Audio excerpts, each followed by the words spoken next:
Olá, pessoal. Dando abertura aqui aos trabalhos.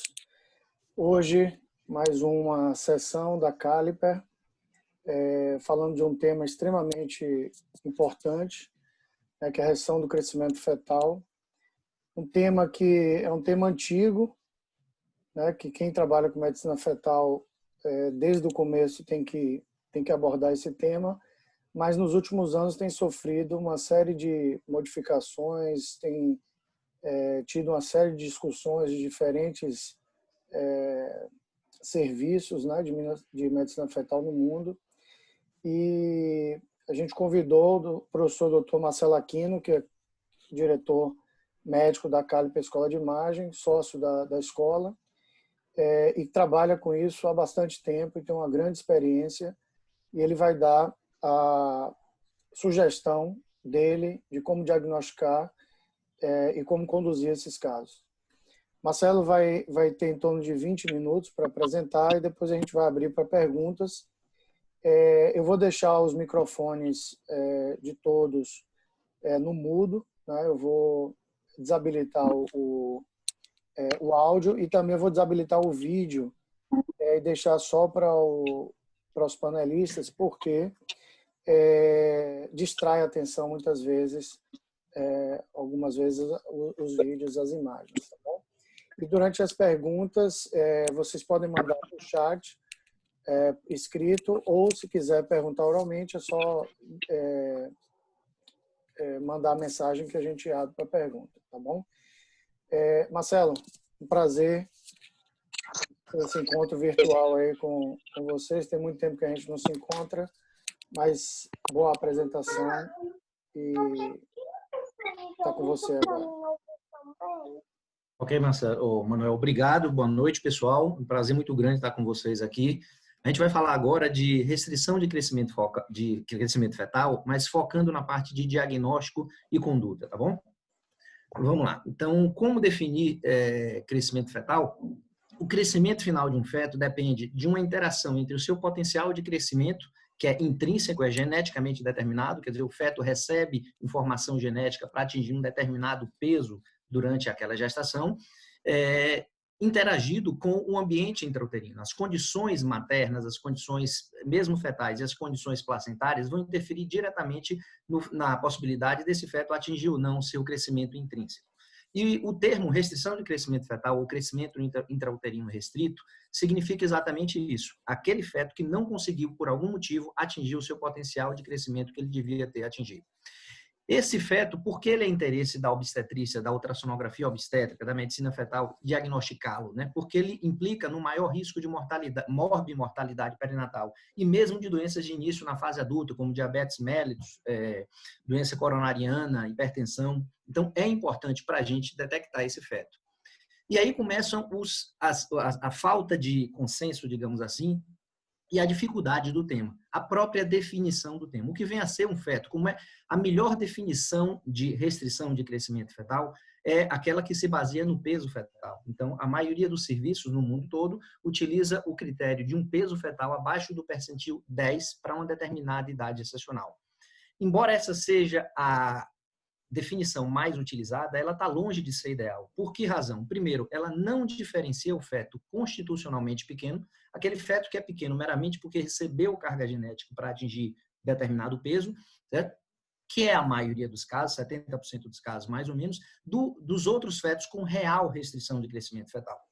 Uma outra falha dessa definição seria não possibilitar a detecção do feto com real restrição de crescimento fetal, mas que por algum motivo permaneceu durante a gestação acima do percentil 10. Então, essa dificuldade em definir o tema faz com que nós não necessariamente estejamos detectando o feto que tem uma maior mortalidade perinatal. Eu estou detectando muitas vezes o feto que eu não preciso detectar. O diagnóstico ultrassonográfico da restrição de crescimento fetal, portanto, né, já que a gente está falando de peso, o critério é peso, vai implicar numa correta datação da gestação, na utilização de uma fórmula para a obtenção do peso fetal, no exame que a gente estiver fazendo, e a comparação com curvas de normalidade, né, que a gente pode depois conversar, mas tem diversas, também não é um consenso devam ser utilizadas, mas a comparação com curvas de normalidade é um passo essencial para o diagnóstico de feto com restrição de crescimento fetal. Uma vez que você dá o diagnóstico de um feto com peso abaixo do percentil 10, o que a gente tem, na verdade, é um feto pequeno para a idade gestacional. Certo? E o que fazer? A primeira coisa é determinar a causa. Por que é que ele é pequeno? Certo? Ele é um constitucional pequeno ou tem outra causa por trás disso? É importante também determinarmos a gravidade da situação, monitorarmos o crescimento fetal, monitorarmos a vitalidade fetal, já já a gente vê por quê, e determinar a idade gestacional ideal para o parto. Isso não é fácil, isso requer, muitas vezes, exames além da ultrassonografia que nós vamos fazer, que nós, ultrassonografistas, fazemos, o exame que nós fazemos precisa de outros exames complementares. Uma boa anamnese, um bom exame físico, às vezes exames laboratoriais, exames citogenéticos, são necessários para complementar e nos permitir diferenciar uma causa da outra. As 4 grandes causas de restrição de crescimento fetal são pequeno constitucional, é aquele feto que a gente já falou, que é pequeno porque recebeu carga genética para ser pequeno. Cromossomopatias, por exemplo, trissomias do 21, do 13, do 18, triploidia. Infecções congênitas, toxoplasmose, rubéola, citomegalovirose. E insuficiência placentária, certo? A insuficiência placentária, no final das contas, é o que a gente quer detectar. Um feto pequeno constitucional, ele não está em maior risco, como a gente vai falar. Um feto com cromossomopatia ou infecção congênita, ele já está numa situação que o prognóstico não pode melhorar muito, mas o feto com insuficiência placentária vai fazer toda a diferença para a gente. Não é só o peso fetal que a gente vai lançar mão na ultrassonografia para tentar dar o diagnóstico, para separar o joio do trigo, digamos assim. Vários aspectos podem ser observados em conjunto, cada um tem um peso. Velocidade de crescimento fetal. Certo? Quanto maior, por exemplo, na área, nós vemos que há um achatamento da curva de crescimento. Cada vez mais o peso fetal está longe da média para aquela idade gestacional, do percentil 10 para aquela idade gestacional. Proporções corporais, a presença ou não de simetria fetal. Se um feto está assimétrico, por exemplo, se o abdômen dele é menor do que o polo cefálico e menor do que os membros, isso torna-o um restrito assimétrico, como a gente fala, isso fala a favor de se tratar de uma insuficiência placentária. Volume de líquido amniótico, a presença de óligo-hidrâmio também fala a favor de ter uma insuficiência placentária por trás desse processo. Morfologia fetal, a presença de malformações estruturais podem falar a favor de uma determinada cromossomopatia ou podem falar a favor também de infecções congênitas. Existem marcadores ultrassonográficos de cromossomopatia e achados ultrassonográficos que são sugestivos de infecções congênitas. Estudo Doppler, a gente vai falar, né, então, das artérias uterinas, umbilical, cerebral média, ducto venoso. O estudo Doppler dos vários segmentos fetais e placentários pode nos ajudar ao diagnóstico etiológico da restrição de crescimento fetal. O grau de desvio da normalidade. Quanto mais desviado do normal, né, se eu tenho um feto no percentil 3, tem mais chance dele ter uma causa patológica por trás disso do que um feto no percentil 10.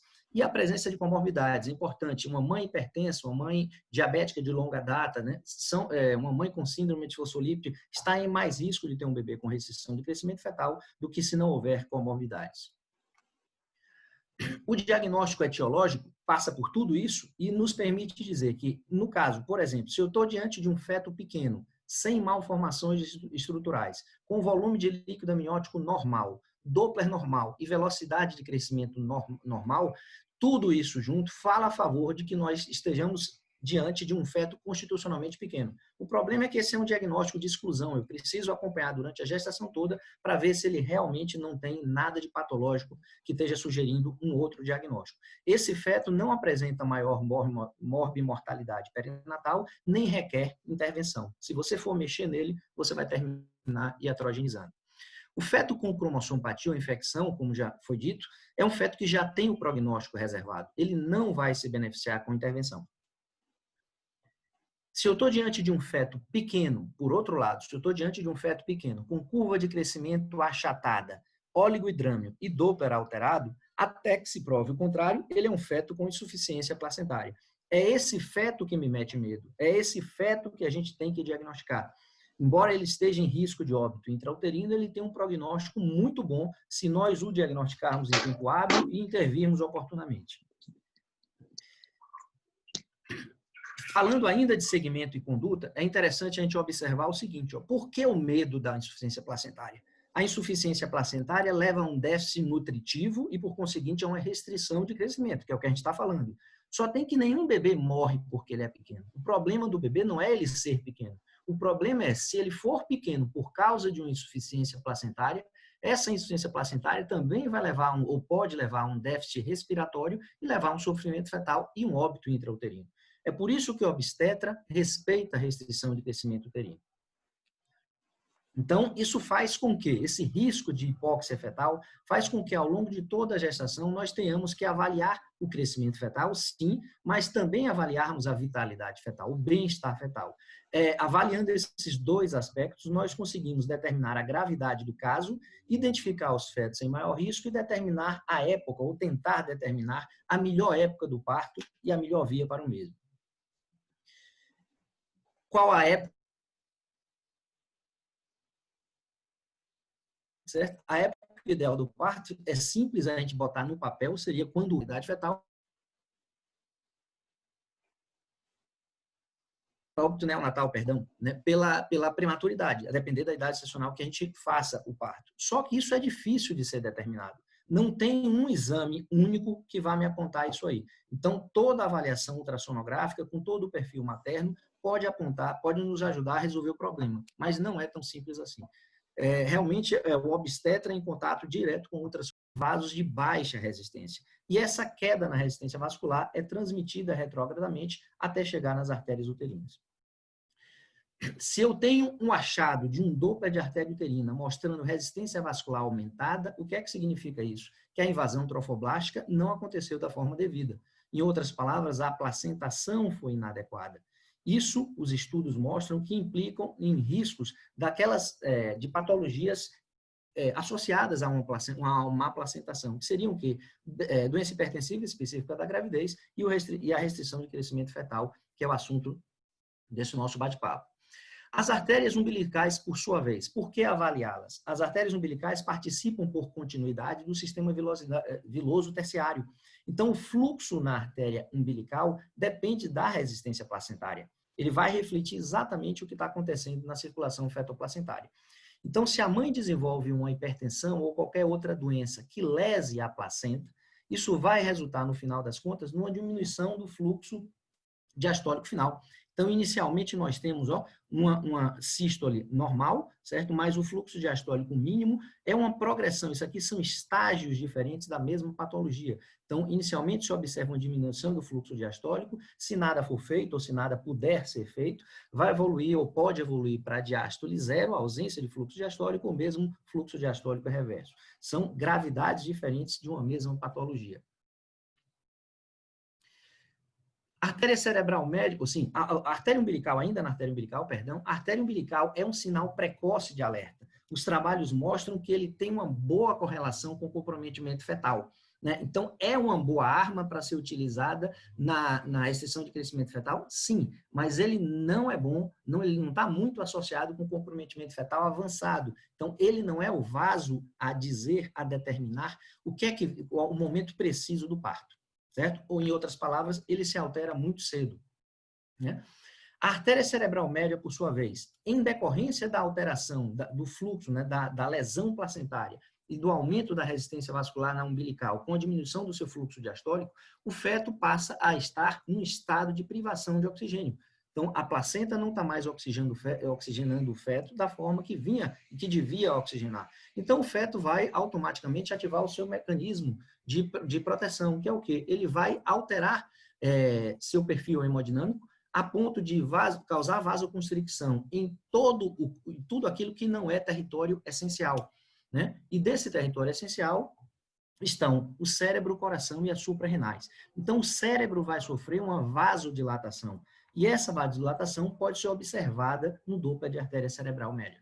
Certo? Então, nós vamos ver que o fluxo diastólico final aumenta significativamente num feto após a centralização fetal.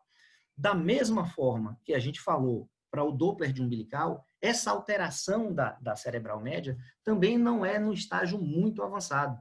Certo? A cerebral média não é considerada como tendo uma boa correlação com o comprometimento fetal mais avançado. Ela não tem uma boa correlação com hipóxia fetal em fetos prematuros. Ela tem uma melhor correlação com fetos de termo, naqueles fetos nos quais, a gente vai falar depois, a artéria umbilical tem Doppler normal. Ele serve também para nos ajudar a determinar um momento melhor do parto. O ducto venoso constitui-se num vaso, o ducto venoso é um vaso que liga a veia umbilical à veia cava inferior, então a finalidade dele é desviar o sangue rico em oxigênio, sem que ele, da veia umbilical, né? Sem que ele sofra metabolização hepática, digamos assim, né? Não que ele não passe pelos vasos esplâncnicos. Então ele desvia e joga logo para o coração poder bombear para o cérebro, que é o mais importante. Então ele constitui-se num vaso útil na avaliação dos distúrbios da função cardíaca. Ele é o que tem melhor correlação com a complacência do ventrículo direito. Então, ele tem uma relação com complacência miocárdica, pressão diastólica final no ventrículo direito. Então, tudo isso faz com que seja um vaso útil para ser avaliado nos distúrbios da função cardíaca. O ducto venoso, sim, é um vaso que se manifesta, que se altera mais tardiamente. Então, ele tem uma boa correlação com o comprometimento fetal mais avançado. Ele é o melhor dos vasos como preditor de óbito fetal. Se a gente for considerar qual a alteração mais significativa, mais tardia, aqui, uma vez presente, vai me dizer com mais segurança que o parto seria uma boa opção, seria realmente a alteração do ducto venoso. Aqui, para lembrar, né, a ordem das alterações. Então, primeiro nós temos uma lesão vascular placentária, com isso diminui o fluxo diastólico final na artéria umbilical, diminuição da oxigenação, o feto vai centralizar e, num primeiro momento, ele consegue manter o sistema nervoso central bem oxigenado. Se isso acontece, embora a artéria umbilical já esteja alterada, a artéria e a artéria cerebral também esteja alterada, o ducto venoso vai estar normal. E os exames perfil biofísico fetal, cardiotocografia, que dependem de uma boa oxigenação cerebral, vão estar normais, embora o feto já esteja centralizado, tá? Com o agravamento da doença é que vai haver uma descompensação fetal e aí sim, hipóxia do sistema nervoso central com alteração do ducto venoso, da cardiotoco e do perfil biofísico. Esse slide mostra o que a gente já sabia. Há muito tempo já foi descrito na literatura, embora esse artigo seja de Figueiras e Gráficos, de 2014, bem antes disso, Bachar já falava as alterações clássicas do Doppler colorido. O que é que a gente espera de alteração para um bebê com restrição de crescimento fetal? Então, nessa ordem, seria a primeira de alteração mais importante, a artéria, o aumento da resistência vascular na artéria umbilical, depois, em resposta a isso, uma diminuição da resistência vascular na artéria cerebral média, que é a centralização, aí depois, com o agravamento do quadro, evoluindo para diástole zero, diástole reversa, e só então a alteração do ducto venoso. Isso que nós acreditávamos ser verdade para todos os casos, a ponto de boa parte dos serviços, né, durante muitos anos, utilizar a artéria umbilical como rastreamento de CIUR. Quer dizer, a gente fazia dupla de artéria umbilical, estava normal de um ponto de vista prático, eu podia dizer para a paciente, pode ir embora, está tudo bem com o seu feto, certo? Se desse alterado, é que eu tinha que lançar mão de outros vasos, o estudo de outros vasos. Isso tem sido questionado nos últimos anos, certo? O que é que Figueiras e Gráficos têm, entre outros autores, o que é que eles têm questionado? Que isso é verdade, sim, mas é verdade para nem todos, mas não é verdade para todos os casos de restrição de crescimento. Isso é verdade para aqueles casos de restrição de crescimento de início precoce. O que é precoce? Abaixo de 32, 34 semanas, certo? Que são quadros mais graves e que estão associados à pré-eclâmpsia. Então, para esses casos, essa ordem de alteração é bem, digamos assim, didática, certo? Só que nem todo caso de restrição de crescimento evolui dessa forma. Nós temos visto recentemente, tem trabalhos publicados mostrando que em alguns casos de restrição de crescimento fetal, sobretudo aqueles tardios, mais leves, sem associação com pré-eclâmpsia, que essa ordem de lesão vascular não é obedecida ao pé da letra, certo? Então, não necessariamente a artéria umbilical vai alterar, né? Em muitos casos, não há alteração da cerebral média. O que se vê inicialmente é uma alteração da perdão, não há alteração da artéria umbilical, o que se vê é uma alteração da cerebral média. Então, a artéria cerebral média, ela diminui a resistência vascular sem que haja necessariamente lesão placentária, certo? E recentemente tem sido dado uma importância bem significativa por alguns autores à relação cérebro-placentária, que nada mais é do que a divisão do índice de pulsatilidade da artéria cerebral pelo índice de pulsatilidade da artéria umbilical.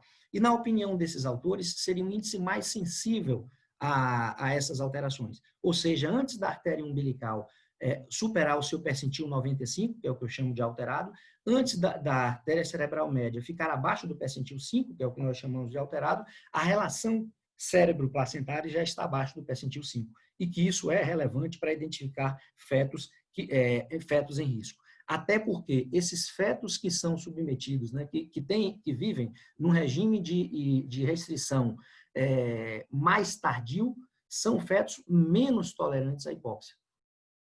Certo? Então, é só para frisar que nem todo caso de CIUR vai evoluir necessariamente da mesma forma.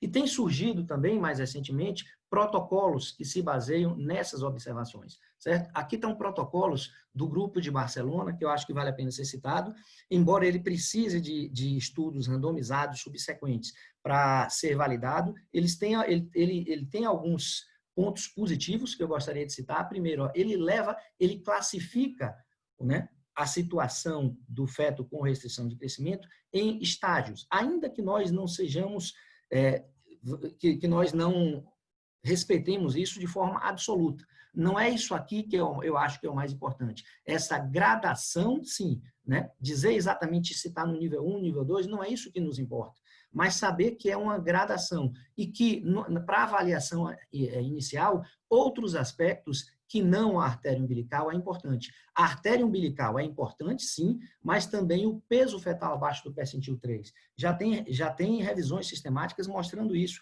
que o bebê com CIUR com o percentil de peso menor que o percentil 3 está mais suscetível à hipóxia do que um feto cujos percentis estejam entre o 3 e o 10. A relação cérebro-placentária é menor que o percentil 5 e a artéria cerebral média, ou mesmo a artéria uterina.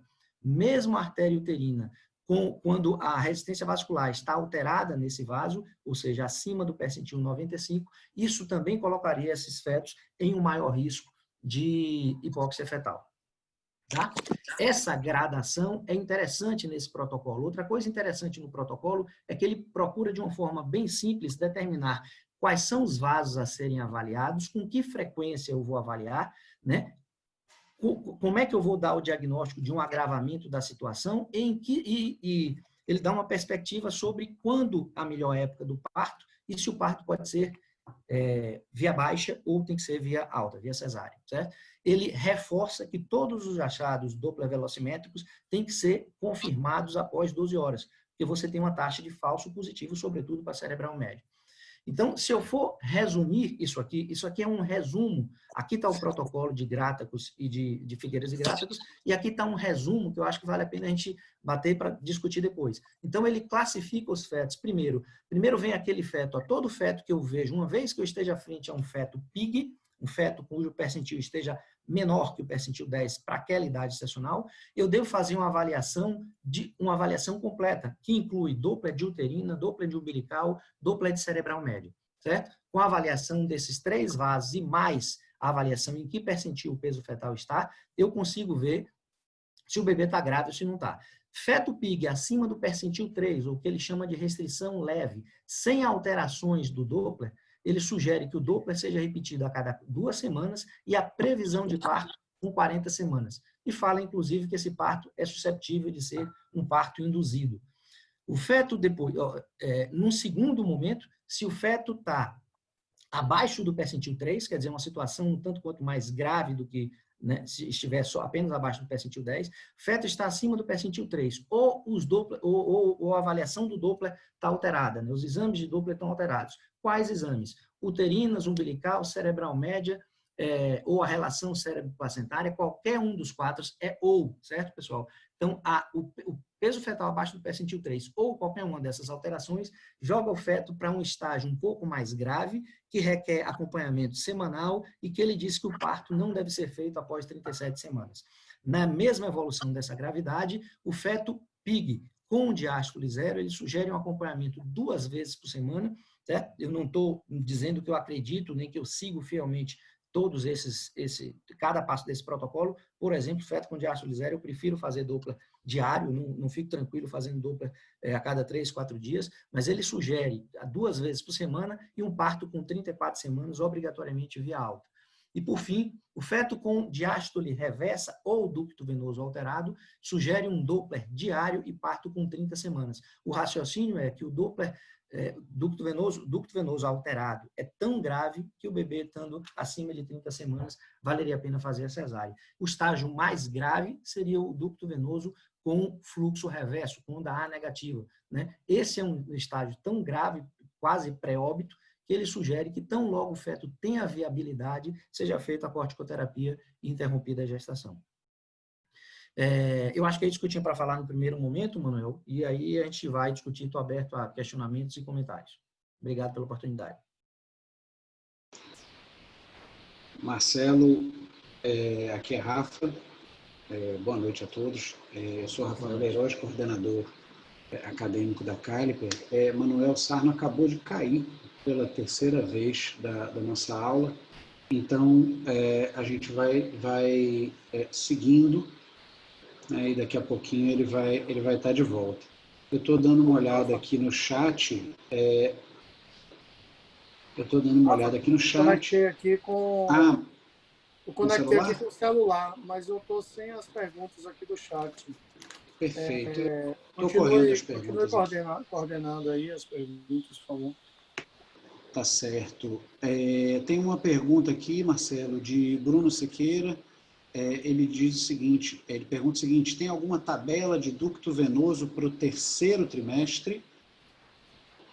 Como é que a gente interpreta essa informação aí? Sim, existe a tabela de Hatcher, que é a que a gente utiliza, que é baseado no percentil 95, perdão. Todos esses vasos, desde a artéria uterina até ducto venoso, tem uma tabela de normalidade. Em algumas situações, alguns serviços optam por utilizar a tabela fixa. Por exemplo, tem serviços aqui no Brasil mesmo que utilizam valores fixos de Doppler de ducto venoso, mas a maioria dos serviços, inclusive o nosso, utiliza-se de percentis, certo? Então, existe a curva de normalidade e o ducto venoso que varia de idade excepcional para idade excepcional e a gente considera alterado acima do percentil 95. Perfeito. Pessoal, eu vou pedir a todos que façam as perguntas e questionamentos aqui pelo chat, né? Eu vou passando para o nosso palestrante e peço sempre que vocês se identifiquem, não só o nome, mas porque o Zoom ele coloca um nome automático para vocês. Tem uma pergunta aqui que é de iPhone 2, né? Então sempre se identifiquem, nome, sobrenome e a cidade e o estado de que vocês estão falando, para a gente entender como é que está o alcance da nossa discussão. Então, Marcelo, tem uma pergunta aqui, eu não sei quem fez, mas diz o seguinte: alteração cerebral média sem a umbilical deve ser desconsiderada, então, se os outros vasos estiverem dentro dos percentis normais e o peso também.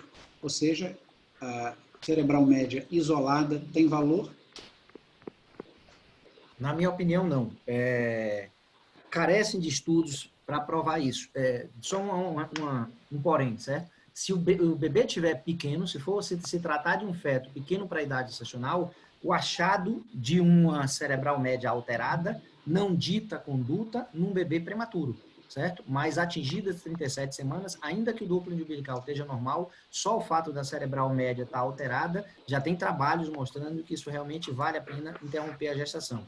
O achado de uma cerebral média sozinha, num bebê adequado, no bebê AIG, adequado para a idade gestacional, de forma isolada, é aquele achado que eu finjo não ver. Eu repito 2, 3, 4 vezes para ver se eu consigo, se esse resultado é confirmado ou não. Eu vou lhe dizer que na minha casuística, eu nunca peguei um caso de Doppler de cerebral média alterado que reavaliado 12 horas depois permanecesse alterado, num bebê adequado para a idade gestacional, certo? Mas se eu achasse isso, eu só ia vigiar de mais de perto, pedir uma cardiotoco também, mas repetiria o Doppler, mas sozinho, isolado, eu não interveniria não. Num bebê com peso adequado, eu não interveniria não. Perfeito. Eu desconsideraria. Só para dividir uma experiência, em novembro do ano passado, eu assisti em São Paulo ao curso avançado de medicina fetal do pessoal de Barcelona. Gráticos e Figueiras deram aula, além de outros professores internacionais e nacionais.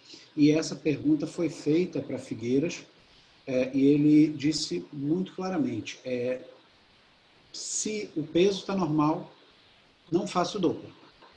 Mas se você fez o Doppler, você trate essa alteração com o carinho que ela merece, como se realmente fosse um bebê alterado. Mas isso ainda não é tão claro em todos os protocolos como você falou. Em casos de fetos com peso normal, acima do P10, essa é uma pergunta de Priscila Mota.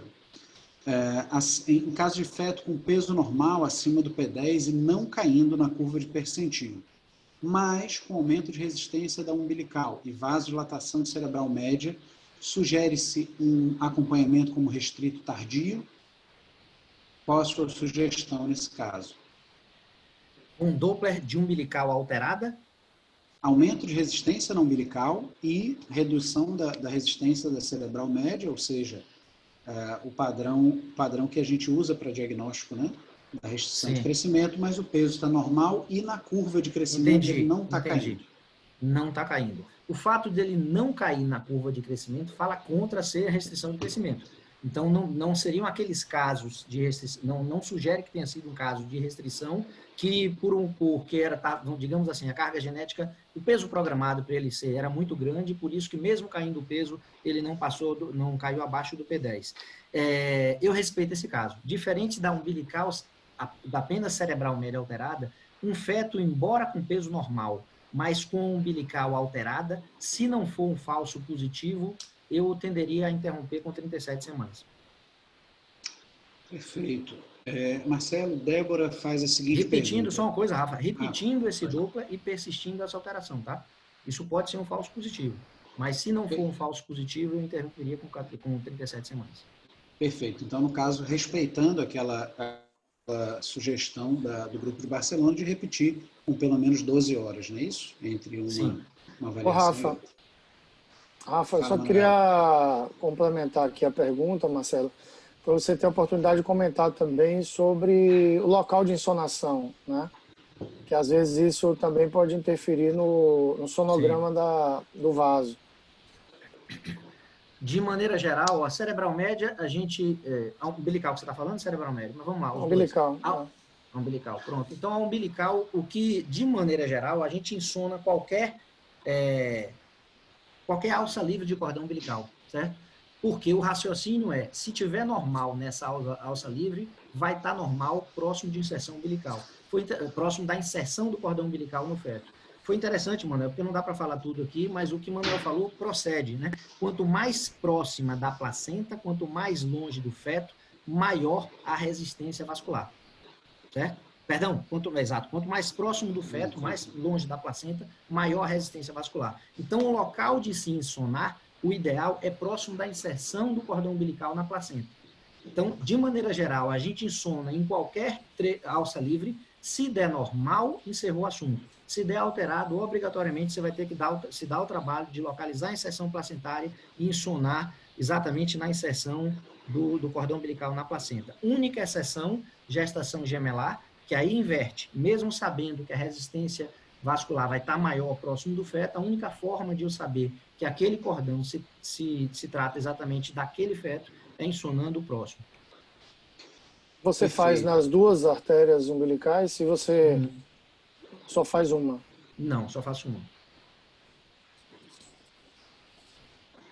Ok, seguindo então, tem uma pergunta de Débora, Marcelo, que é o seguinte, com relação aos percentis, eu acho que é bom a gente retomar e discutir um pouquinho isso. A pergunta dela é o seguinte, a artéria umbilical normal não é quando está abaixo do percentil 5? seja, tem uma confusão aí na pergunta, você pode comentar esses parâmetros? Posso. Veja bem, não. A artéria umbilical é considerada alterada quando o valor do índice de pulsatilidade estiver abaixo do percentil 95, certo? Eu vou lhe dizer que eu nunca vi em minha vida um Doppler de umbilical estar tão normal, digamos assim, para estar abaixo do percentil 5. Mas pode acontecer, certo? Mas é diferente. Então, não é essa a definição, não. A gente considera alterado acima do percentil 95. A artéria cerebral média é que está alterada abaixo do 5. Lembre que a alteração é sempre os 5%, para um lado ou para o outro, tá? Perfeito. Marcelo, seu xará Marcelo Valois, daqui da Bahia, de Jacobina, ele pergunta sobre parâmetros para a definição de insuficiência placentária leve, moderada e acentuada. A gente tem esses parâmetros, a gente tem essa divisão? Rafa, desculpa, eu posso ter sido mal ter falado, ter me expressado errado na questão anterior. O que eu quis dizer foi para um lado ou para o outro foi a umbilical está alterada acima do percentil 95, ponto, certo? Abaixo disso, normal. A artéria cerebral média está alterada abaixo do percentil 5, acima disso, normal, tá? Sim, diga aí, repita aí, por favor, Rafa. Certo. Marcelo Valois, de Jacobina, pergunta: quais os parâmetros definem insuficiência placentária leve, moderada e acentuada? Existe essa definição? Queria que você comentasse.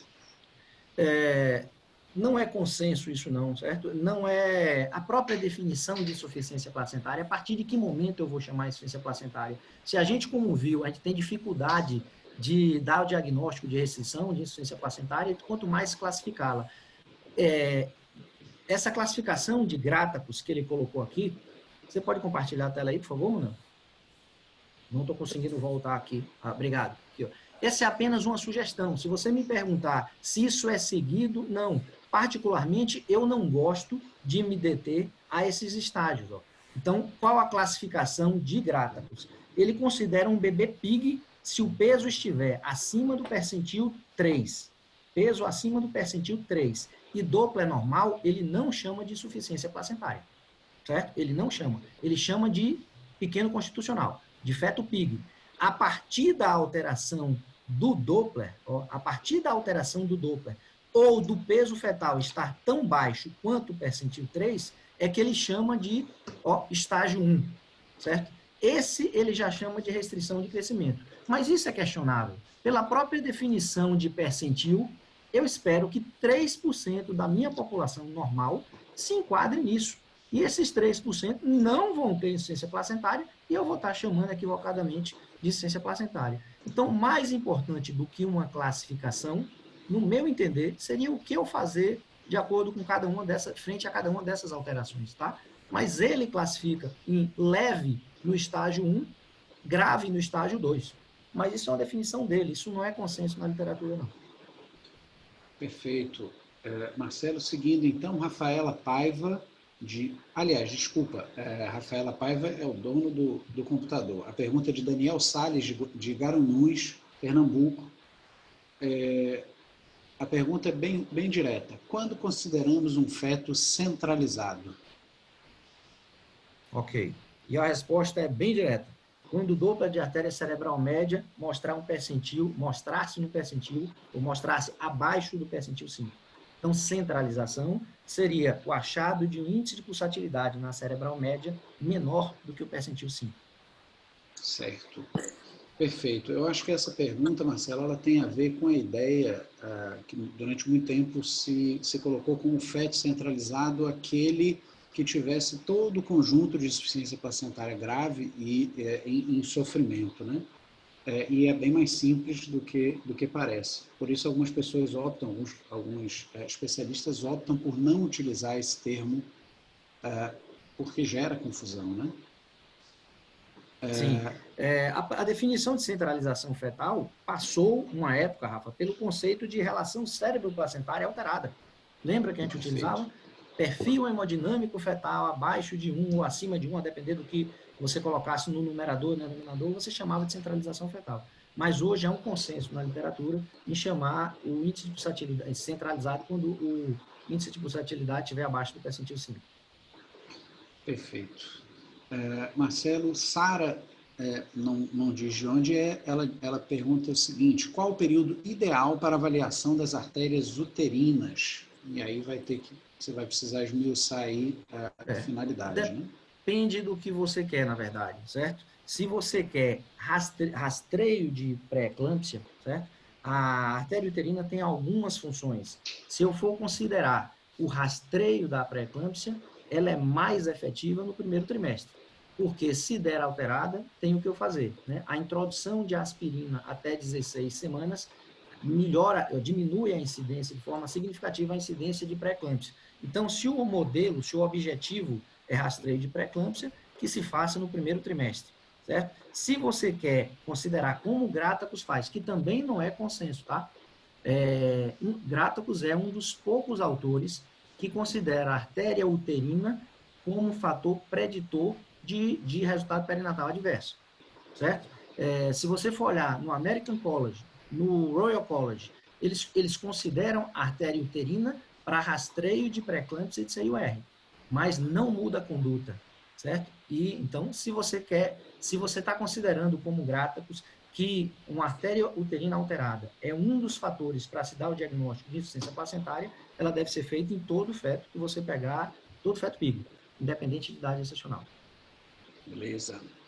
Seguindo, então, Marcelo Valuade Jacobina, mais uma pergunta. A oligodramia é considerada na classificação e conduta?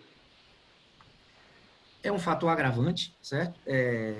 Os resultados perinatais são piores, né? São piores com a presença de oligodrâmio para um determinado feto com CIUR do que se ele não tivesse CIUR. Não é consenso, entretanto, que isso vá mudar a conduta, né? Assim, o oligodrâmio eu vou colocar num estágio semelhante à ocorrência de pré-eclâmpsia, né? Por exemplo, um Doppler de umbilical alterado acima do percentil 5, né?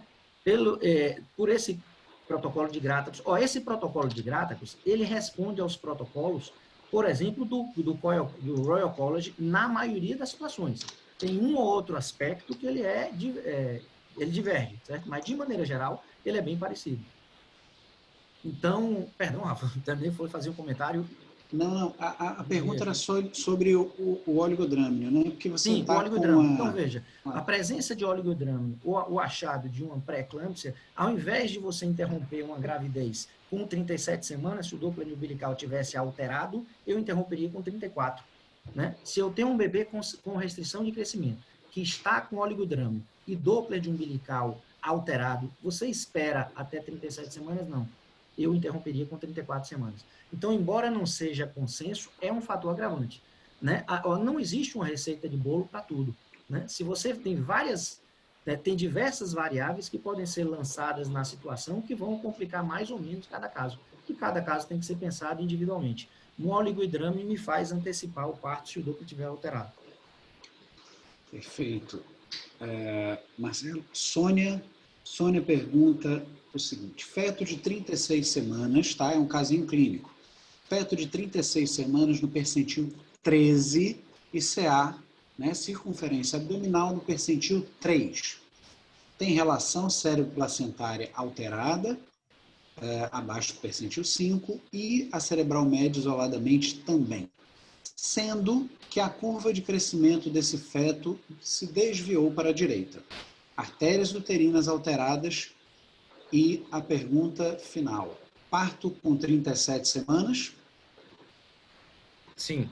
Olha, embora a maioria dos serviços, eu faria, sem dúvida alguma, esse feto tem tudo para estar naquele falso negativo, por ser um feto com restrição de crescimento, mas que, infelizmente para a gente, que talvez passássemos batido, o percentil dele não caiu abaixo, o peso dele não caiu abaixo do percentil 10. Sim, esse feto eu interromperia com 37 semanas. Lembrar que para alguns serviços, por exemplo, o Royal College, ele utiliza, além do peso fetal, ou um ou outro, na definição de CIUR dele, ele bota o peso fetal abaixo do percentil 10 ou a circunferência abdominal abaixo do percentil 10, certo? Embora nem todo serviço faça isso, é um dado de respeito. A circunferência abdominal, isoladamente, é o achado biométrico fetal que mais merece respeito, né, em restrição de crescimento.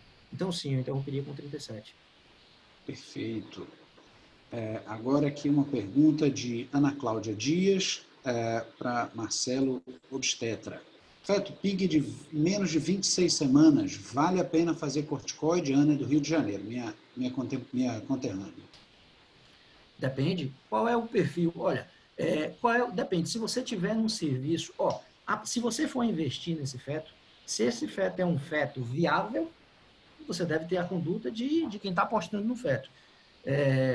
O que não pode acontecer, olha, 26 semanas, sem dúvida alguma, eu investiria. Se eu estou com um bebê com 24, depende de qual o suporte do meu berçário, certo? Você pode até estar fazendo uma medicina defensiva, mas do ponto de vista prático, a vitalidade fetal deve ser avaliada a partir do momento que eu possa fazer alguma coisa. Eu me lembro que eu trabalhei em maternidade que pediam exames para mim, vamos supor, pediam um ducto venoso de um feto com diástole 0, com 21 semanas, por exemplo. Aí eu fazia. É bom para treinar a mão, como a gente fala. Mas a pergunta que eu faria para o obstetra é o seguinte, se der normal, você vai fazer o quê? Não, eu vou seguir a gestação. E se der alterado, eu também vou seguir a gestação. Porque não é um feto viável e não tenho o que fazer, entendeu, Rafa? Então, se eu for apostar na viabilidade desse feto, sem dúvida alguma, eu vou amadurecer o pulmão. Lembrar que corticoide tem função entre 24 e 34 semanas. Então, eu poderia sim fazer o corticoide se eu estivesse apostando no feto viável. Marcelo, para complementar, né, esse ponto de corte 26 semanas que o próprio Grátacus utiliza é o ponto de corte do berçário dele, né, da UTI neonatal dele, lá, e da maioria dos serviços, né, de boa qualidade, né, esse é o ponto de corte. Mas para alguns colegas que, porventura, estejam em maternidade com ponto de corte mais alto ou mais baixo, essa conduta vai precisar ser recondicionada, né, para a realidade do colega, né, pensando aí. A gente costuma falar 26 a 28 semanas. Durante muito tempo, a viabilidade fetal, o ponto de corte, de maneira geral, era 28. Hoje, na maioria dos bons serviços, digamos assim, o serviço de ponta é 26. Mas pode ter um outro serviço que seja tão cedo quanto 24 semanas. Perfeito. Marcelo, Bruno Maia, de Imperatriz, do Maranhão, pergunta se existem critérios maiores e menores para classificação de restrição de crescimento. Oficialmente, não, né? Na prática, você termina olhando sim, certo? Então, por exemplo, um Doppler alterado, daqueles todos achados que eu falei, certo? Simetria fetal, curva de normalidade, Doppler alterado, líquido amniótico, presença de comorbidades. Os dois que eu mais respeito particularmente são a alteração do volume do líquido amniótico e a alteração de Doppler, sobretudo de umbilical. Então, se você está diante de um feto PIG que está com líquido normal e Doppler normal, eu fico relaxado. Até que se prove o contrário, esse bebê é um bebê constitucionalmente pequeno. Ainda que tenha assimetria, ainda que a curva de crescimento esteja um pouco achatada, certo? Essa quantificação vai muito da experiência de cada um. Mas a literatura não classifica um ou outro, mas, de maneira geral, os que eu mais respeito são volume de líquido amniótico e Doppler. Excelente. Marcelo, Tiago Santos, nosso Tiago, preceptor da Caliper, pergunta o seguinte: mas o contexto fisiopatológico que leva à restrição tardia frequentemente vai estar instalado antes de dar tempo de ocorrer a queda do peso abaixo do percentil 10. Nesses casos, a ACM irá alterar, já informando a alteração fisiopatológica do feto. Aí vem a pergunta. E o feto, nesse caso, o feto ainda com peso bom. Nesse caso, estes casos, como seriam tratados? O ultrassonografista frequentemente não faz comparação de percentis. Esse é um comentário final do Tiago. Eu concordo que esses casos devem ser tratados como possíveis causas de restrição de crescimento, Tiago. Você perguntou e já respondeu, mas bem interessante sua colocação, tá? É importante a gente ter programas de computador, certo? Que levem em consideração o próprio crescimento fetal. Né? A gente começou a falar de curva de normalidade e não deu para parar. Mas você utilizar a curva de normalidade, certo? como é que a gente bota? De populações selecionadas, populações sem patologias, uma curva que não seja a realidade de sua população, você vai ter falso positivo, mas você vai ter falso negativo. Principalmente isso. Esses casos eu olharia com receio, Thiago. Eu acho que esses casos podem ter. Se você olhar o percentil que o bebê está se desenvolvendo, você vai diagnosticar. Eu concordo que, como você falou, muito ultrassonografista não olha o percentil.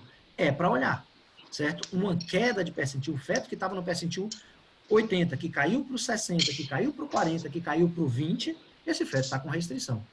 A utilização de programas, de softwares específicos ajudariam a dar o diagnóstico, mas um pouquinho de esforço da nossa parte também ajuda. Perfeito. Marcelo, Jairo Ney, lá do Rio de Janeiro, meu conterrâneo também, pergunta o seguinte: e se o feto for AIG, com EP de umbilical e cerebral média normais, devemos levar em conta essa alteração? Bem, eu não entendi a pergunta, provavelmente ele está se referindo a algum ponto da sua explanação e não deixou claro aqui. Jairo, se puder, coloca o contexto da pergunta para a gente poder comentar. Marcelo Monteiro, nosso responsável, nosso colega, nosso amigo responsável pelo ambulatório de medicina fetal da Caliper, te parabeniza pela excelente apresentação e ressalta a importância do tema. Priscila Mota, mais uma vez, pergunta o seguinte: deve-se realizar a avaliação do ducto venoso apenas diante de umbilical alterada ou o ducto venoso deve fazer parte de todo o laudo de ultrassom de feto restrito? Interessantíssima pergunta. Interessante a pergunta. A resposta é um tanto quanto controversa, também não há consenso. Veja bem, eu passei minha vida toda vendo os protocolos e artigos que mostravam que, e é isso que a gente vê nos estudos, na literatura. Se você for fazer uma revisão, se você for ver as meta-análises, elas vão estar falando que o ducto venoso só tem validade diante de um quadro de ausência de fluxo diastólico na artéria umbilical. Ou seja, eu só preciso fazer ducto venoso se eu estiver diante de uma diástole zero e de uma diástole ou de uma diástole reversa. Claro que se o bebê for prematuro, se não for prematuro eu vou botar na sala e vou tirar, não tem porquê estar olhando ducto venoso, a não ser que fosse para fazer o corticoide. Mas, enfim, Grátakos pensa diferente. Embora no protocolo de Grátakos, de Figueira e Grátakos, do Grupo de Medicina Fetal de Barcelona, eles deixem a entender, por essa classificação aqui, eles deixam a entender que o ducto só é avaliado depois que você tem uma ausência de fluxo diastólico. No protocolo deles está claro. Eu só me preocupo com ducto se eu não tiver fluxo diastólico, certo? Entretanto, o programa, o software deles, eles têm uma calculadora de riscos, O software que eles utilizam no site deles, eles pedem, Esse site pede, e ele mesmo falou em congresso que avalia ducto venoso após a alteração de artéria umbilical. Então, a sugestão dele é que a partir do momento que a artéria umbilical supere o percentil 95, antes mesmo da diástole zero, a gente já comece a avaliar ducto venoso. Eu vou lhe dizer que eu nunca vi um ducto venoso alterado sem estar presente diástole zero, tá? Nos casos que eu acompanhei, eu nunca vi. Mas a sugestão dele, do grupo de Barcelona, é que passe a se fazer ducto venoso a partir de uma umbilical alterada. Perfeito. Marcelo, Silmara Mello, nossa ex-aluna e eterna monitora, pergunta o seguinte: quais os fatores que contribuem para um falso positivo na cerebral média? Olha, movimentação fetal, respiração fetal, podem dar. Eu já peguei alguns casos de falso positivo. São as duas únicas causas que eu vejo que pode estar associado, respiração ou movimentação fetal, mas tem alguns casos que mesmo que, não sei, Silmara, não sei lhe dizer todo caso que pode ter. A cerebral média deve ser avaliada com o bebê em repouso, deve ser avaliada logo após a sua emergência no polígono de Willis, então tem alguns critérios que devem ser respeitados para você ter uma padronização da técnica. Agora, eu já peguei, e mais de uma vez, bebês que não estavam se movimentando, que não estavam em respiração, que tinham a artéria cerebral média do nada, bebê, AIG, peso adequado, sem nada de fator de risco, e a cerebral média abertona. E por uma vez me chamou a atenção, eu me lembro bem, que era uma radiologista, que quando viu eu fazendo, abriu o olho, né? Ficou bem receosa, bem temerosa.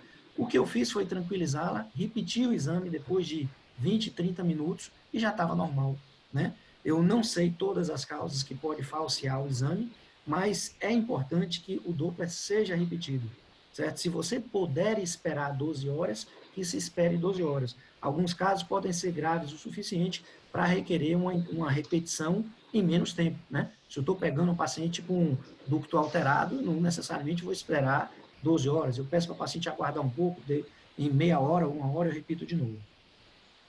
Excelente.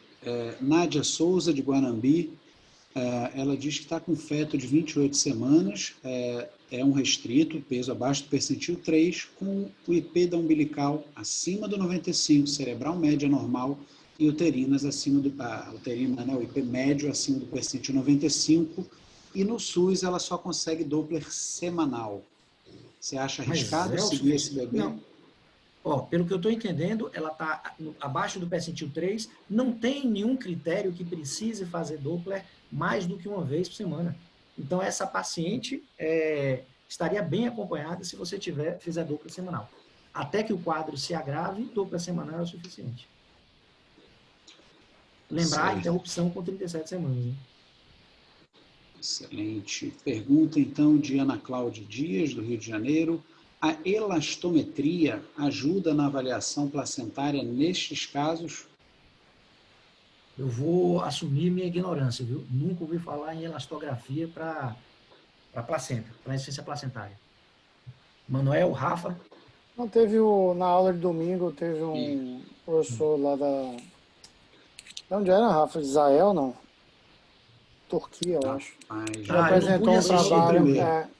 Ele apresentou um trabalho falando da elastografia. Kipros comentou que um ex-fellow tentou alguns anos atrás fazer, mas ele viu que a diferença interobservadora é muito grande.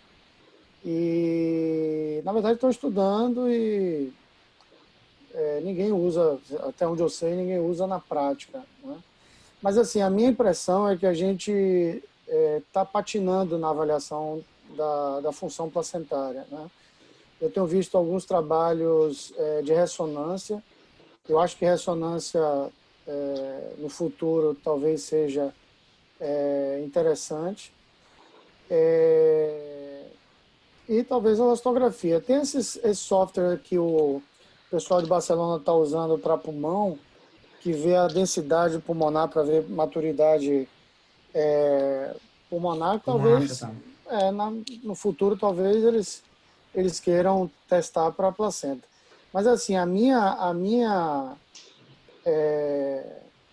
sensação é que a gente é muito incipiente ainda na avaliação da função placentária e muitas vezes a gente é salvo pela baixa frequência dos eventos.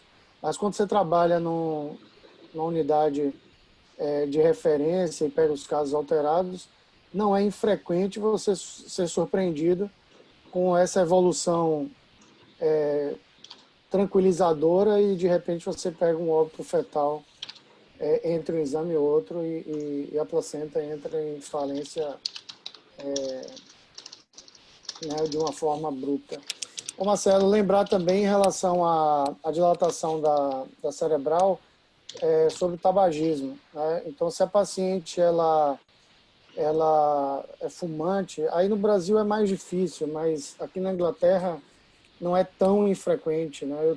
Eu trabalho num hospital que 20 a 30% das pacientes mantém tabagismo durante a gestação. E se ela fuma antes de entrar na sala, às vezes você pega a artéria cerebral média dilatada, você repete o exame 40 minutos depois e pede para ela não fumar nesse período, e ela, quando retorna, a cerebral está normal. Então, as alterações transitórias a gente tem que ter cuidado para não iatrogenizar. Não deixa de ser um método complementar, né? Então, não pode ser superior à clínica. A clínica tem que ser respeitada. Né? Um achado de alteração de Doppler do nada, sem que se encaixe em nada, tem que ser, no mínimo, reavaliado com cuidado. Marcelo, tem Vinícius Branco, de Cascavel, Paraná, e Judite Baldeiras, não sei de onde Judite está falando, mas os dois fazem a mesma pergunta. Classificação de grânum para placenta tem alguma função? Sinceramente, não. Eu vi que tem alguns fetólogos que pensam diferente, mas do ponto de vista prático, foi uma classificação que se utilizou para tentar predizer maturidade pulmonar fetal. Nos primeiros trabalhos mostraram resultados interessantes, depois todos os trabalhos subsequentes mostraram que não tem nada a ver. É um dado que eu gostaria de tirar da minha ultrassonografia. Certo? Se eu pudesse tirar grau de placenta, eu tiraria. Mas se você tira, o obstetra, principalmente, não estou criticando, mas os obstetras mais antigos pedem, vem cá, você não botou o grau de placenta, então eu coloco o grau de placenta. Mas não vai interferir. Uma placenta grau 3, um amadurecimento placentário muito grave, ou muito precoce, se eu pego uma placenta grau 3, certo? Por exemplo, num feto com 26, 28 semanas, eu vou lhe dizer que eu acompanharia com mais cuidado. Eu acompanharia esse ultrassom para ver se isso pode ou não, teoricamente, poderia evoluir para uma insuficiência placentária e algum grau leve de insuficiência placentária e uma diminuição de líquido amniótico, mas não é esperado. De maneira geral, se eu pudesse, o efeito iatrogênico é bem superior a qualquer efeito benéfico. Se eu pudesse, eu tiraria do meu laudo. Marcelo, Suzane Perdigão, de Fortaleza, Ceará, comenta que ela viu em aulas sobre Doppler obstétrico que antes existia uma fase clínica da restrição de crescimento intrauterino, com redução de peso, efetivamente, redistribuição do fluxo arterial. Existe uma fase pré-clínica onde ocorre uma redistribuição venosa do fluxo, sendo a primeira alteração de fluxo, né, Doppler fluxométrica, na sequência da restrição de crescimento. E ela pergunta se nós, da Caliper, se você e a Caliper em si, se nós fazemos algum tipo de avaliação da redistribuição venosa pré-clínica e, em caso positivo, como fazê-lo. Ela ainda comenta, só para ainda tem um comentário, ela sempre vê avaliação de vasos venosos apenas para avaliação de alterações tardias e graves. Imagino que ela esteja se referindo ao Doppler de veia umbilical. Agradece e parabeniza pela aula excelente, extremamente didática. Obrigado. Veja bem, não. Esse estágio subclínico, a dupla velocimetria não permite essa avaliação. O que você deve estar querendo falar é que, por exemplo, antes de haver uma diminuição do leito placentário e do aumento da resistência vascular placentária na artéria umbilical, pode haver uma diminuição da perfusão do tecido adiposo.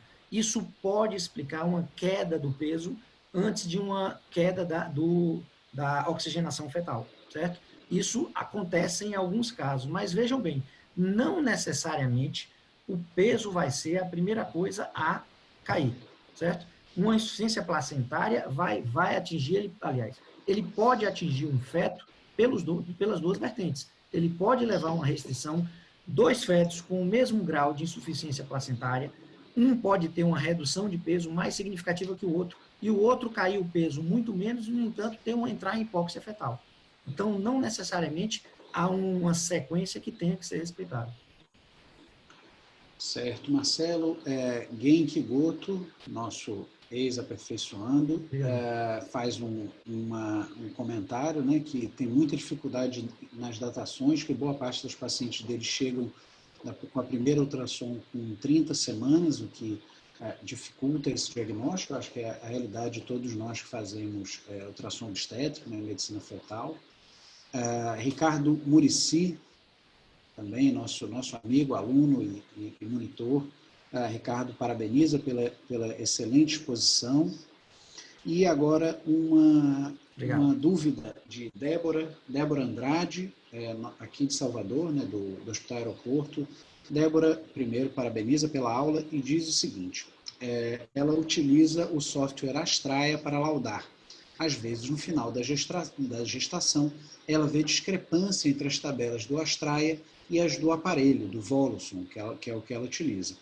E com as do site do Medicina Fetal Barcelona, inclusive com algumas dando abaixo do percentil 10 e outras não. É uma confusão bastante comum. Pergunta se a gente já observou isso e qual a gente utiliza para avaliação do crescimento fetal. Olha, salvo engano, o Astraia, ele leva em consideração o próprio peso fetal. Então, ele pega o peso fetal no primeiro trimestre, um peso fetal no segundo trimestre, ele projeta o que ele espera do peso fetal, certo? Inclusive, se tem alguma discrepância, mesmo no segundo trimestre, ele já é capaz de acusar isso. Ou seja, a curva de normalidade desse feto seria o esperado para ele mesmo, né? Se é esse o caso do Astraia, porque existem softwares que trabalham assim, seria mais confiável do que os outros. Alguma discrepância a gente vai ter, né? A maioria dos serviços se utiliza, um serviço deveria utilizar uma curva de sua população. Se você me perguntar qual o melhor, por exemplo, o Manuel está lá no Kings, o Kings utiliza uma curva de normalidade deles, né? Então, não é uma população pré-selecionada que não, digamos assim, isenta de doenças ou de qualquer fator de risco para a restrição de crescimento. Essa tabela populacional é mais fidedigna do que uma tabela, né, de uma população selecionada, certo? Mas se você tem um software que leva em consideração o crescimento de cada feto individualmente naquela gestação, seria ainda mais confiável do que essas tabelas populacionais. Marcelo, a gente está usando aqui o Viewpoint, né, que é um software da GE, e recentemente Kipros mudou a tabela do Viewpoint para um trabalho que foi publicado ano passado, baseado em 60 mil pacientes com a curva de normalidade, calculado o peso pelo Radlock. E foi interessante notar que quando alterou a tabela, né, o gráfico, muitos dos bebês que eram classificados com o tamanho normal, depois que mudou, no próximo exame, quando a gente via o exame anterior que estava normal, mas na verdade mudando a tabela, aquele bebê estava classificado como alterado. E tem um outro hospital que o Kipros coordena aqui, que é o Royal, e lá atende muito indiano, né? E como você falou, o potencial genético, né, dessa população, ela é menor do que a população inglesa. Então lá se usa outra tabela, né, adequada para aquela população. Então, assim, é importante a gente comentar sobre essas questões de tabela, porque quando você está dizendo percentil, nada mais é do que você está comparando aquele peso que você está calculando com a população geral. Mas você não precisa ser igual à população geral, né? Então, é muito mais fidedigno quando você compara o peso estimado daquele bebê com ele mesmo dentro da curva do que você está simplesmente comparando ele com a população. Então, por exemplo, um bebê que está no percentil 70 com 20 semanas, você faz o exame com 32 semanas, ele cai para o percentil 25, ou seja, ele não está abaixo do percentil 10, mas ele caiu. Esse é um bebê que você tem que ter muito mais cuidado do que aquele bebê que já estava no percentil 15 e continuou no percentil 15 ou percentil 8 e continuou no percentil 8 até o final da gestação. Então, comparar o bebê com outros bebês da mesma idade gestacional e o bebê com ele mesmo. Rafa, eu vou pedir licença aqui no chat, porque a gente tem a participação do professor Eduardo Isfer, que é um dos pioneiros da medicina fetal no Brasil, e tem uma larga experiência aí com acompanhamento desses bebês restritos. Antes mesmo da gente pensar em fazer medicina, ele já acompanhava esses casos. E eu vou pedir para ele, além de fazer os comentários e se quiser fazer algum questionamento para Marcelo, falar também do simpósio no sábado, que a gente vai estar junto, que ele está coordenando e pode fazer o convite para o nosso grupo. Boa noite. O pessoal está me escutando? Tá. Sim, Tá tudo bem. Boa noite. Primeiramente, agradecer imensamente aí o convite para estar aqui participando e principalmente para estar assistindo, para a gente sempre é um grande prazer. Eu só peço desculpas porque eu cheguei há pouco tempo, eu não consegui assistir sua aula por inteiro, Marcelo. Mas então eu até vou entrar. Antes, até o Manuel colocou, no sábado nós vamos estar fazendo também um simpósio pela FERTS, onde a gente vai estar com 2 mesas de manhã e 2 mesas à tarde. A última mesa vai ser só discussão de casos clínicos. Uma mesa sobre o primeiro trimestre, uma segunda sobre infecção congênita, uma terceira de terapêutica e uma só de casos clínicos. Mas é um bate-bola bem rápido, quem tiver interesse é gratuito. Sábado será muito bem-vindo. Mas vamos lá sobre a restrição de crescimento. O ponto positivo que eu coloco, primeiramente, acho que o Marcelo aí deve ter abordado com muita felicidade, é que justamente eu acho assim, o raciocínio que o Gratacost desenvolve para colocar toda a fisiopatogenia e principalmente o acometimento do feto, eu acho bárbaro. Eu também sigo nesse sentido. Onde eu não consigo ficar contente, particularmente, e até se pudesse voltar, eu não sei, porque agora eu estou com todos vocês aqui, mas para mim seria interessante voltar nesse slide que vocês deixam aí, para a gente poder debater em cima do slide, esse último slide de vocês. É justamente na conduta. A conduta, eu acho que ele desenvolve um raciocínio muito interessante, mas quando chega na conduta, eu não consigo concordar. Eu até aqui vou fazer um convite a vocês. Se vocês quiserem, um dia, como o Marcelo colocou, eu tenho justamente uma aula onde eu entro explicitamente como crítica ao protocolo de Barcelona. Exatamente em relação a isso. Eu vou começar pela primeira aí, aquela gradação número 1, por isso que é interessante, para mim agora saiu o slide. Eu queria só para ir comentando em cima daquele slide. Esse slide final, Marcelo, que você deixou. Não está aí, não? Compartilhando? Eu antes estava com ele, agora não estou. Agora eu estou vendo com vocês. Manuel, me socorra aqui, Manuel. Pronto, aqui, vou achar aqui. Acho que ele vai entrar agora. Isso. Esse slide estava até agora. É a última, aquele slide onde está bem o protocolo deles. Você não pode iniciar o compartilhamento enquanto o outro participante estiver compartilhando. Alguém está compartilhando aí. Pessoal, Débora Andrade está compartilhando a tela dela. Então, Débora precisa interromper o compartilhamento para Marcelo poder compartilhar. Isso aí. Ok? Ainda não. Agora sim. Isso, sim? Exato. Pronto. Exatamente. Dá só, se puder. Bom, se bem que aqui já dá para a gente entender bem. Então, ponto número 1. Vamos lá, Marcelo. Veja bem, primeira situação. É uma restrição grave, ou quer dizer, na verdade, uma restrição grave, né? Ou uma insuficiência placentária discreta leve.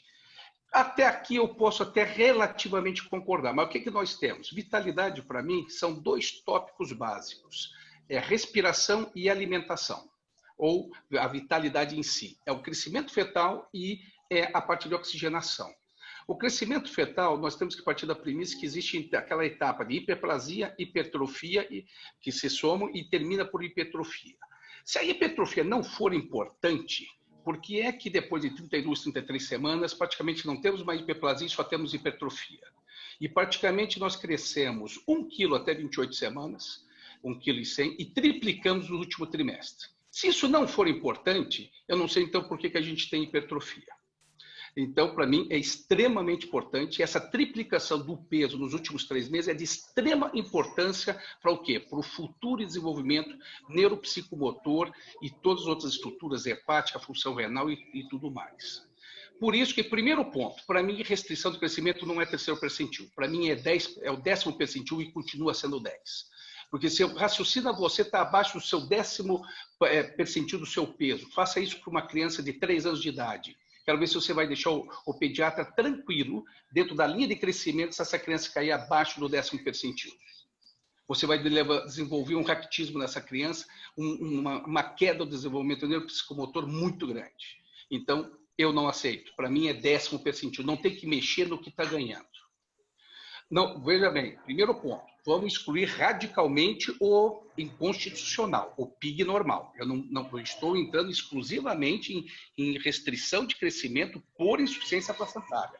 A mãe tem uma patologia de base que faz uma insuficiência placentária e que dá um dano no crescimento fetal, no aporte de crescimento fetal. Então, esse é o primeiro ponto. Segundo ponto, agora vamos criticar individualmente cada um deles. Nesse primeiro eu já tenho um feto centralizado, então eu tenho um déficit de oxigenação e um déficit de crescimento aqui por eles gravíssimo, abaixo do 3º percentil. Como é que eu vou ficar? Você me diz que você vai monitorar semanalmente, levo até a 37ª semana e ainda vou induzir o parto via baixo? Eu aqui faço um grande desafio, eu desafio o Gratacos. Eu quero acompanhar a indução desse parto na 37ª semana, para ver se ele leva até lá, e acompanhar. Porque você não tem reserva placentária, esse bebê não aguenta. Quero ver como que você vai conseguir isso dentro da fisiologia, fisiopatogenia do processo. Porque aqui você já tem, porque a gente tem que entender, a centralização fetal, que aqui não é o caso, mas ele já está centralizando, o que acontece? Ela começa sendo, normalmente, ela o que é? Ela é respiratória, ela é mista e depois ela é metabólica. Aqui você já está na mista. Então, a reserva dele já é muito menor. Então, conduta minha, aqui para mim na realidade, eu monitoro, sendo que possível. Lógico que esse é o padrão ouro. Se eu não tiver condições, aí vai ter que ser de acordo com cada serviço. Mas aqui eu monitoro de cada 2 dias no máximo e resolutivo a partir de 32 semanas. Tá? E vou mais longe. Eu faço cada 2 semanas nessa situação, restrição junto com o feto centralizado. Porque aqui você tem isso. Você tem um feto que está... Aí é eu entendo. Isso. Para mim, então. Então, se eu tenho restrição... E, paralelamente, eu já tenho, que ele diz assim, ou um, ou outro, né? Sim. Se a relação CPR está alterada, praticamente é uma pré-centralização, perfeito? Sim. Só que eu tenho dano de crescimento. O que você quer ganhar? Porque minha pergunta é, o que você quer ganhar até 37 semanas? Você quer ganhar peso? Não, você não vai ganhar maturidade peso. Maturidade, perfeito. Maturidade pulmonar, eu dou corticoide e resolvo. Porque você me provar que esse bebê vai ganhar peso, eu vou te dar um prêmio. Não vai ganhar peso. Não vai, ele não está perdendo peso. Nem é isso que a gente quer. Exatamente. Olha, só uma coisa, eu não respeito todos esses critérios, não. Eu apenas citei como protocolo. Por exemplo, de jeito nenhum. Por exemplo, eu não interrompo, mas eu acho que eu sou o contrário de você. Eu sou menos invasivo que você. Por exemplo, eu não vou interromper uma gestação que a única coisa que tem de alterado, por exemplo, o bebê está no percentil 8, ele só tem Doppler de artéria uterina alterada. Eu não interrompo esse bebê com 37 semanas. Tá. Nesse caso, até foi interessante. Acho que... Então, é isso que eu falo. Nem todo critério de grávidas eu acho conveniente. Perfeito. Apenas o que eu citei eu acho interessante ele ter uma gradação e se preocupar em determinar com que frequência e uma época de parto. Sim. Eu concordo que é muito pouco provável que algum obstetra vá, por exemplo, o que ele chama de classe 2, que é o Doppler de diástole zero, qual é o obstetra que vai induzir um diástole zero? Exatamente. Eu concordo. E ele diz que é passível de indução sem monitorado. Eu tive cuidado de dizer na exposição que nem todos esses parâmetros são utilizados por nós. Não, perfeito. Mas eu acho um protocolo bem razoável. Sim, eu acho que como base, como partido de base, eu acho que está interessante. Esse caso que você colocou, achei interessantíssimo. Esse é o tipo de situação que a minha classificação que eu uso é um pouquinho distinta. Eu adoro muito o raciocínio fisiopatogênico dele, do tipo 1, tipo 2, mas eu boto de outro grupo. Eu pego a restrição com Doppler normal e Doppler alterado. Eu acho que é um raciocínio mais fácil. Quando o Doppler que é esse... O que é que você chama de Doppler? Doppler, para mim, é o conjunto dos 3, exatamente como está aqui. O conjunto das uterinas, da umbilical e cerebral, principalmente em relação umbilico-cerebral. Por exemplo, se você tem um Doppler normal, vou pegar esse caso que você citou, percentil 8, o Doppler está ok, pode estar até normal o Doppler, eu concordo com você. Eu também, aí é uma das raras situações, eu dou um prazo em média de 7 dias.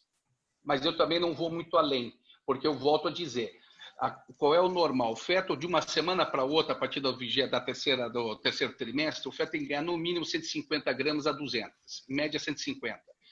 De uma semana para outra, ele ganha, de repente, 50 gramas. A obstetra diz, puxa, tá vendo? Ele ganhou 50 gramas. Ele não ganhou, ele perdeu 100. Ele tinha que ter ganho 150 e ganhou 100. Esse 100 que ele está perdendo é um dano metabólico significativo que, a longo prazo, na vida, ele vai ser cobrado. Em termos de função hepática, em termos de função pancreática, em termos de uma série de outros itens. E se eu tenho um bom berçário e tenho condições de programar, eu, a partir de 32, principalmente 34, estou mais tranquilo, mas já 32 começo a me preocupar com a resolução. Só deixa eu avançar, Marcelo, que depois eu volto lá. Eu vou para os casos mais graves, que aí eu acho que você vai concordar comigo. Aqui, por exemplo, o estadio 2, nós estamos de diástole 0, e já quase reverso, né, como é que se diz, no istmo aórtico. Aqui ele põe 2 vezes a semana e patear com 34. Discordo. Eu aqui, a partir de, para mim, com diástole reversa, a partir de 30 semanas, eu já estou pensando na resolução ontem. Eu não vou esperar. Aí, aqui é diástole 0, desculpe, no 2 é diástole 0. No diástole 0 eu faço acompanhamento diário. Eu fiz essa ressalva. Perfeito. Eu faço a partir de 32 semanas. Eu não tiraria com 30 eu sou um pouquinho antes de você. Semanas, eu tiro com 30, a partir de 30 aqui para mim. A diástole reversa, para mim, a partir de 28 semanas, para mim, até um pouco. E diástole reversa também é diariamente, e a partir de 28 resolutivo. E o último, eu concordo. Praticamente é isso aqui. Porque a única coisa que eu acho uma piada é que ele põe assim, alta suspeita de acidose. Como? Se isso aqui é uma acidose metabólica gravíssima, que você tem um déficit de oxigenação violento. Como é que você acha que está com suspeita de acidose? A acidose começou aqui em cima já no 1, caso ele centralize. Então, mas uma única coisa. Agora veja um outro dado que é curioso, não sei se vocês repararam. Veja de grau para grau quantas semanas ele quer distanciar, como se ele fizesse uma matemática. 4 em 4 semanas.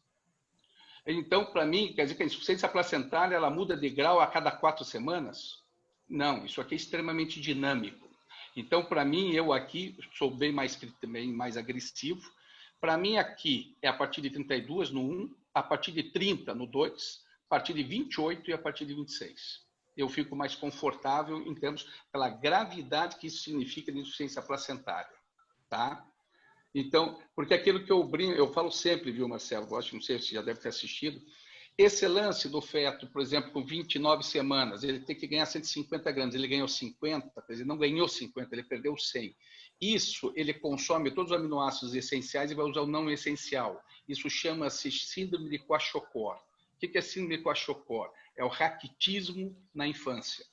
Conversa com o pediatra para saber o que significa um raquitismo na infância. É um déficit neuropsicomotor gravíssimo. Então, o que eu quero traduzir aqui? Que quando você tem uma restrição de crescimento intraútero, você está tendo um raquitismo intraútero. E você ficar postergando essa retirada, já que você tua UTI, porque até o Figueiras usa aquela expressão, mas um dia intraútero é 3 de UTI fora. Concordo, desde que essa UTI esteja funcionando, não esteja faltando respirador. A partir do momento que você tem uma placenta que não funciona e não alimenta, você está numa UTI falida. Então, aí é o inverso. Você tem que tirar esse bebê o quanto antes. E aí eu faço outra comparação, por que eu sou agressivo e tiro antes. O nosso amigo Manuel Sá, nosso baiano inglês, ele está cheinho, ele está ótimo ali. Ele é um adequado para a idade estacional, vamos colocar dessa forma, ou ele ou o Rafa lá. Os dois, o que é um bebê adequado para a idade estacional, principalmente no terceiro trimestre? Aquele bebê que toma café da manhã, às 8 da manhã, às 10 tem lanchinho, ao meio-dia vai almoçar, às 4 da tarde faz outro lanchinho, 7 da noite janta e às 10 ainda faz mais um lanchinho. O que é uma restrição? É aquela criancinha que está lá na Somália, aquela que é só osso e esqueleto. Agora você vai e só toma sopa lá de verdura, nem verdura tem, o que der para comer ali está realmente com raquitismo. O que é que você faz? Você pega essa criança lá da África, da Somália, pega o doutor Manuel, que está todo ótimo, rompe a bolsa dos dois e tira os dois com 30 semanas e jogue em um berçário e numa UTI. Vamos fazer uma analogia? Coloca em um colégio interno militar, onde você vai ter só 3 refeições ao dia. Quem é que vai passar bem e quem que vai passar mal? Ou aquele que vem da Somália, aquilo é um banquete, é um resort 5 estrelas. Enquanto que o produtor Manuel vai ser o quê? Ele vai passar mal, porque ele está acostumado a comer 6 vezes ao dia, agora vai ter 3. Por isso que eu falo que a grande prematuridade que é lesiva é aquela inadvertida, aquela quando rompe uma bolsa, por exemplo, uma infecção, faz uma coriomielite, rompe a bolsa, o bebê nasce com 30 semanas, não deu tempo de se preparar. Esse bebê vai passar mal. Agora, aquele que está dentro de uma restrição de crescimento, a placenta não funciona, não nutre, não repõe proteína, carboidrato, aminoácido, você programa a retirada dele, particularmente se tiver ainda comprometimento respiratório superajuntado, você programa, dá corticoide, programa e leva para uma UTI neonatal, esse bebê tira de letra. É o bebê que vai muito bem, obrigado. Tá? E por que eu me baseio, por último, chega que eu já falei muito, por que eu me baseio aqui por 32 semanas? Porque aí eu faço uma outra comparação a ti. Por exemplo, vamos pegar um gemelar STT. Fiz o laser lá com 26 semanas e deu certo. Mas com 30 semanas começou de novo, talvez virar um TAPS. Qual é a tua conduta? Não é que a partir de 32 semanas, isso já não é normativa da maioria dos serviços? Deu 32 semanas, está difícil controlar o gemelar monocoriônico, resolução elitiva? Ótimo. São 2 bebês, eles não têm insuficiência placentária, aí é um problema de bomba cardíaca, radicalmente oposto, e eu já com 32 semanas não tenho a menor dúvida da corticoide retirar. Por que aqui, a partir de 32 semanas, eu tenho frescura e fico com medo de programar a resolução a partir do momento que eu tenho uma placenta que não funciona, não alimenta e está pendente a fazer uma hipóxia elitiva? Então, não vejo lógica na conduta dele. Isso, olha, eu respeito sua opinião, você tem bastante experiência, não é? Você foi meu professor, né? Enfim, não diretamente, mas indiretamente em palestras e congressos, mas eu discordo da forma de você pensar. Veja bem, perfeito, eu falei, eu respeito, mas eu discordo. Eu falei inicialmente, veja bem, eu não considero isso aqui, ó, eu não utilizo, perfeito. Certo? Eu estou sem opção de ponteiro aqui, ó, eu não utilizo essa classificação aqui. Eu coloco isso aqui como alguma forma, algum norteio de raciocínio, tá? Você tirar isso aqui a partir da viabilidade fetal é o mínimo, então 26 semanas, antes da viabilidade não existe. Isso aqui eu tiro com 30 semanas, eu levo habitualmente até 30, você falou 28.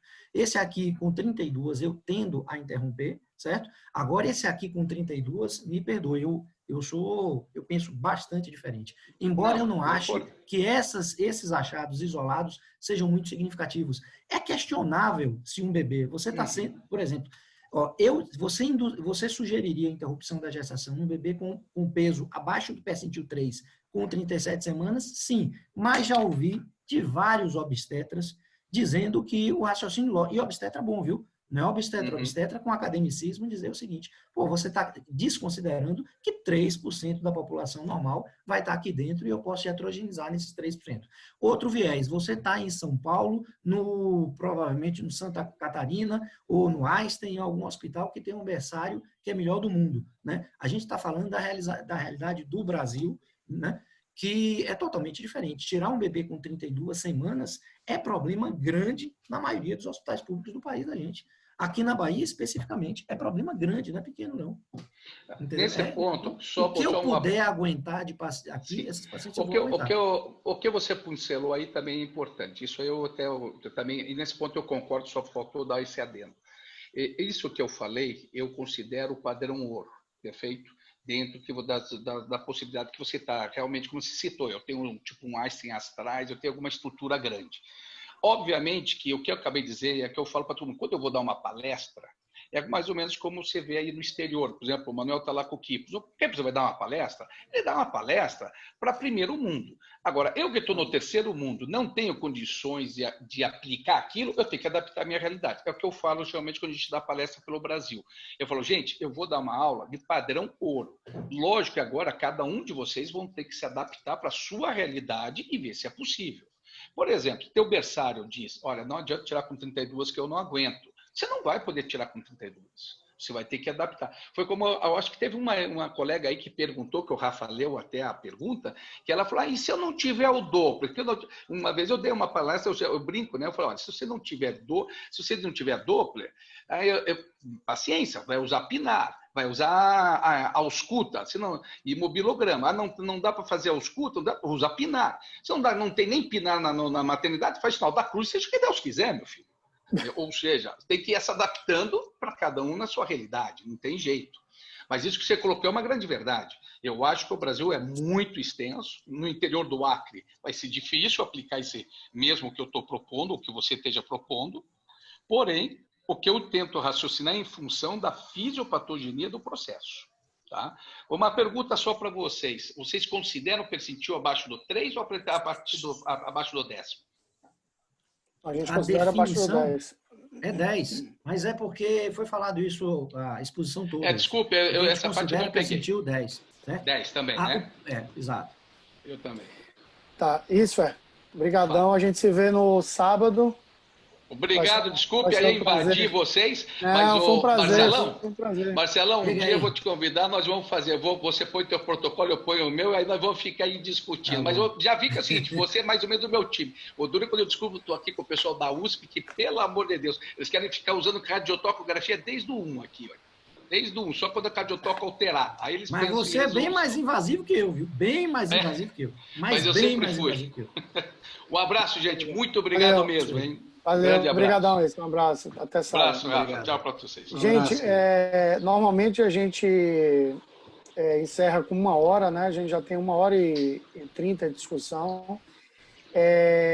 Eu vou agradecer a presença de todo mundo, vou agradecer a Marcelo.